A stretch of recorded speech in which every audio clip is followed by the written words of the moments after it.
देखिए, मैं आप लोगों को हर्षवर्धन के बारे में बता रहा हूँ, जिसमें कि अ, वो खुद खुद के थॉट प्रोसेस या खुद के प्रोजेक्ट या खुद की थिंकिंग के बारे में बता रहा है कि वो कैसे डेवलप हो रही है, हुई है रिसर्च को लेकर के। अगर जैसे वो मशीन को रोबोटिक्स से जोड़ करके मशीन को एक ब्रेन प्रोवाइड करना चाह रहा है अगर, तो उसके लिए उसको किस तरह से उसकी लाइफ में ये सारे कैलकुलेशन बने हैं, वो ये सब उसने मुझसे शेयर किया था। तो मैं ये वीडियोस में इसलिए बता रहा हूँ क्योंकि अगर इन वीडियोस के कमेंट्स में अगर सपोर्ट मिलता है तो एक तो हर्षवर्धन को डिप्रेशन से बाहर भी लाया जा सकेगा, और दूसरा ये है कि हो सकता है कोई ऑर्गेनाइजेशन उसकी मदद कर दे, या उस पर किसी ऑर्गेनाइजेशन का ध्यान चला जाए, या उसको कुछ हेल्प मिल जाए किसी ऑर्गेनाइजेशन से। तो ये सब मैं आपको इसलिए बता रहा हूँ क्योंकि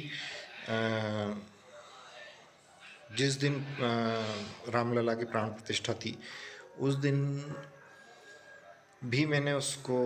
दुखी देखा था, और फिर मैंने उस चीज़ को शेयर करने को कहा था। तब से उसने मुझे ये सब बातें बताना शुरू की है। तो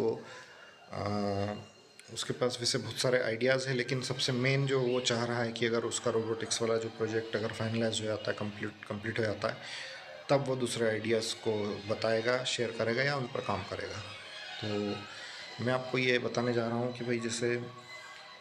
when he was 10 years old, मतलब वो सिर्फ 10 साल का था, उसी समय उसने हर इवेंट्स पे इतने ज़्यादा कैलकुलेशन लिए। इवन उसको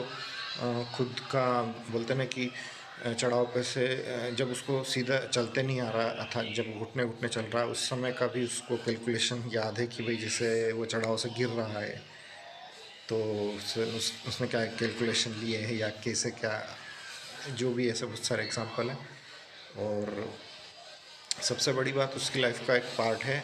इंट्यूशन, पूर्वाभास। पूर्वाभास में उसने एक बात बताई थी कि जो बीच में कुछ समय पहले ऐसा सुनने में आया था कि साईं बाबा को कोई भगवान नहीं मान रहा है, तो इस तरह के उसके भी कैलकुलेशन ईयर 2008 में रहे। और आप लोगों को शायद ध्यान हो तो 1996 में कुछ भगवान की मूर्तियों ने दूध पिया था, तो वो भी उसके कैलकुलेशन ऑब्जर्वेशन में इंक्लूडेड है। इवन एक है राम बोमजान, ये नाम आप ढूंढेंगे इंटरनेट पे तो आपको पता चलेगा।